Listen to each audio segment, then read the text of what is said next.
అగ్రరాజ్యం అమెరికా తన పనులన్నీ మానుకుని ప్రత్యేక విమానాల్లో తన టాప్ అధికారుల్ని ఢిల్లీకి ఎందుకు పంపింది? డొనాల్డ్ ట్రంప్ నిద్రపోగొడుతున్న ఆ ఇండియా యూరప్ డీల్ ఏంటి? విదేశాంగ మంత్రి ఎస్ జయశంకర్ డిప్లొమసీ ముందు అగ్రరాజ్యం ఎందుకు తల వంచింది? ఈరోజు ఈ వీడియోలో క్లియర్ గా తెలుసుకుందాం. వీడియో చివరి వరకు చూడండి. ఫ్రెండ్స్, అమెరికా అకస్మాత్తుగా భారత్ మీద ఇంత ప్రేమని ఒలకబోయడం వెనుక ఒక పెద్ద కారణం ఉంది. అదే భారత్ మరియు యూరోపియన్ యూనియన్ మధ్య జరుగుతున్న FTA అంటే ఫ్రీ ట్రేడ్ అగ్రిమెంట్. గత 20 ఏళ్లుగా నత్తనడకన సాగుతున్న ఈ ఒప్పందం ఇప్పుడు చివరి దశకు చేరుకుంది. దీనివల్ల అమెరికాకొచ్చే నష్టమేంటి? ఒక్కసారి భారత్ మరియు యూరప్ ఈ ఒప్పందం మీద సంతకం చేస్తే మన దేశ వ్యాపారం అమెరికా నుంచి యూరప్ వైపు మళ్లుతుంది. అంటే భారత్ అనే అతిపెద్ద మార్కెట్ అమెరికా చేతిలో నుంచి జారిపోతుంది. అమెరికా తన షరతుల మీద వ్యాపారం చేయాలని చూస్తుంది. కానీ భారత్ ఇప్పుడు మా షరతులు వింటేనే రండి అని చెబుతోంది. వాషింగ్టన్లోని ఇంటెలిజెన్స్ వర్గాలకి ఈ సమాచారం అందగానే అక్కడ హడల్ మొదలైంది. భారత్ లాంటి వ్యూహాత్మక భాగస్వామిని కోల్పోతే ఆసియాలో అమెరికా ఉనికి ప్రశ్నార్థకమవుతుందని వారికి అర్థమైంది. అమెరికా పంపిన ప్రతినిధి బృందం మామూలుది కాదు. ఇందులో మైక్ రోజర్స్ ఉన్నారు. ఈయన అమెరికా హౌస్ ఆర్మ్డ్ సర్వీసెస్ కమిటీకి చైర్మన్.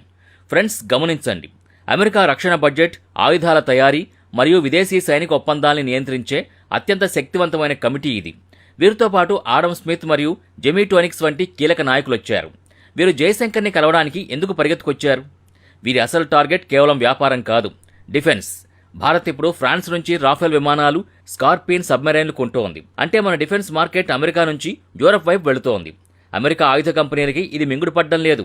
అందుకే మైక్ రోజర్స్ బృందం భారత్ని బుజ్జగించడానికి, అమెరికా ఆయుధాలపై మరిన్ని రాయితీలు ఇస్తామని ఆశ చూపించడానికి ఇక్కడికొచ్చారు. సౌత్ బ్లాక్ లో జరిగిన ఆ సమావేశంలో ఎస్ జయశంకర్ తనదైన శైలిలో అమెరికాకి షాక్ ఇచ్చారు. అమెరికా ఎప్పుడూ ఒక పద్ధతి పాటిస్తుంది.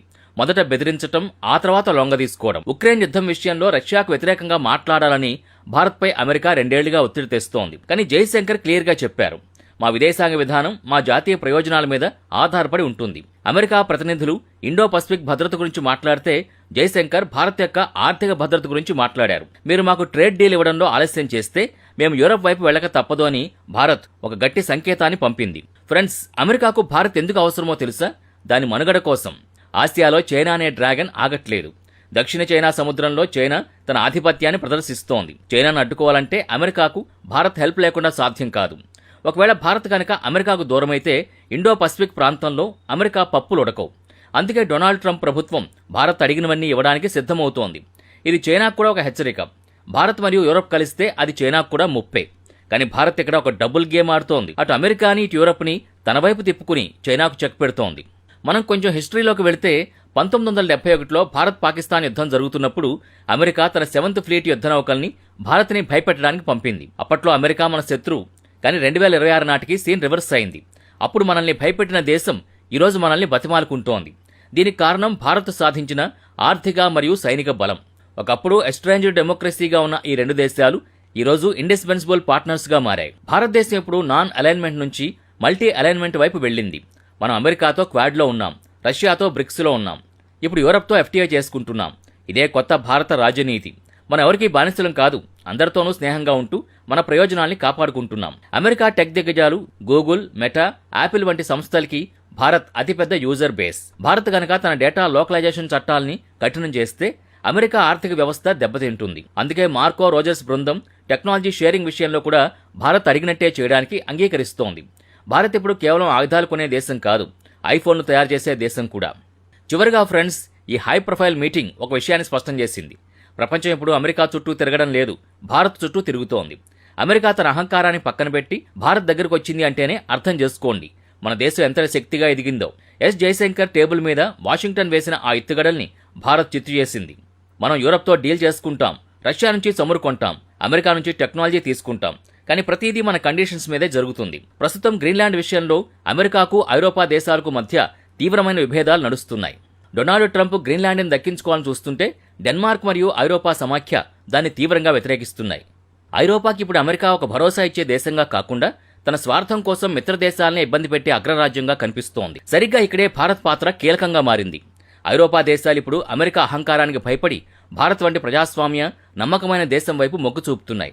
అమెరికాకున్న భయం ఏంటంటే ఐరోపా దేశాలు గనక రక్షణ మరియు వ్యాపారం కోసం భారత్ని తమ ప్రధాన భాగస్వామిగా ఎంచుకుంటే అట్లాంటిక్ సముద్రం అవతల అమెరికా పట్టు పూర్తిగా పోతుంది. అందుకే మైక్ రోజర్స్ బృందం ఢిల్లీకి పరిగెత్తుకొచ్చి మేం కూడా మీతో ఉన్నామని చెప్పుకోవాల్సి వచ్చింది. అమెరికాకున్న అతిపెద్ద బలం దాని డాలర్. కానీ భారత్ ఇప్పుడు ఆ డాలర్ పునాదుల్నే కదిలిస్తోంది. రష్యాతో రూపాయి రూబుల్ వ్యాపారం, యుఏఈతో రూపాయి దిర్హాం వ్యాపారం విజయవంతం కావడంతో అమెరికా గజగజ వణికిపోతోంది. ఇప్పుడు ఐరోపా సమాఖ్యతో జరిగే FTA ఒప్పందంలో కూడా లోకల్ కరెన్సీ సెటిల్మెంట్ గురించి చర్చలు జరుగుతున్నట్టు సమాచారం. ఒకవేళ ఐరోపా దేశాలు కూడా డాలర్ని పక్కన పెట్టి భారత్తో నేరుగా రూపాయి లేదా యూరోల్లో వ్యాపారం చేయడం మొదలు పెడితే అమెరికా ఆర్థిక వ్యవస్థకది శవపంచనామా రాయడమే అవుతుంది. ట్రంప్ దూత మైక్ రోజర్స్ జయశంకర్ని కలిసి డాలర్ వ్యవస్థని దెబ్బతీయకండి అని పరోక్షంగా బతిమాలుకున్నారని దౌత్య వర్గాల భోగట్ట. రక్షణ రంగంలో భారత్ ఇప్పుడు కేవలం బయర్ మాత్రమే కాదు, మనం ఇప్పుడు టెక్నాలజీని కూడా మనమే నియంత్రించాలి అనుకుంటున్నాం. ఫ్రాన్స్ మనకి రాఫెల్ విమానాల సోర్స్ కోడ్ ఇవ్వడానికి సిద్ధమైంది. అంటే మన విమానంలో మనం ఏ మిసైల్ అయినా అమర్చుకోవచ్చు. ఇంతకాలం అమెరికా తన ఆయుధాల సోర్స్ కోడ్ ఇవ్వడానికి నిరాకరిస్తూ వచ్చింది. కానీ ఇప్పుడు ఐరోపా దేశాలు భారత్ కన్నీ ఇవ్వడానికి సిద్ధమవడంతో అమెరికా తన పంతం తగ్గించుకుంది. మీరు మా దగ్గరే యుద్ధ విమానాలు కొనండి, మేము GE-సెట్ ఇంజిన్ టెక్నాలజీని 100% బదిలీ చేస్తామని అమెరికా ఇప్పుడు కొత్త ఆఫర్లు ఇస్తోంది. ఇది భారత దౌత్యం సాధించిన విజయం. శత్రువులనే కాదు, మిత్రుల్ని కూడా దారికి తెచ్చుకోవడమే అసలైన చాణక్య నీతి. అమెరికాకి మరో టెన్షన్ ఏంటంటే భారత్ ఇప్పుడు కేవలం ఒక దేశం కాదు, అది ఆఫ్రికా, ఆసియా మరియు లాటిన్ అమెరికాలోని 100కు పైగా దేశాలకు, అంటే గ్లోబల్ సౌత్ దేశాలకి గొంతుగ్గా మారింది. G20 సదస్సులో ఆఫ్రికన్ యూనియన్ని శాశ్వత సభ్యునిగా చేర్చడం ద్వారా మోదీ గారు తన పవర్ని నిరూపించారు. ఒకవేళ అమెరికా భారత్ని ఇబ్బంది పెడితే ఈ 100 దేశాలు కూడా అమెరికాకు వ్యతిరేకంగా గళమెత్తుతాయి.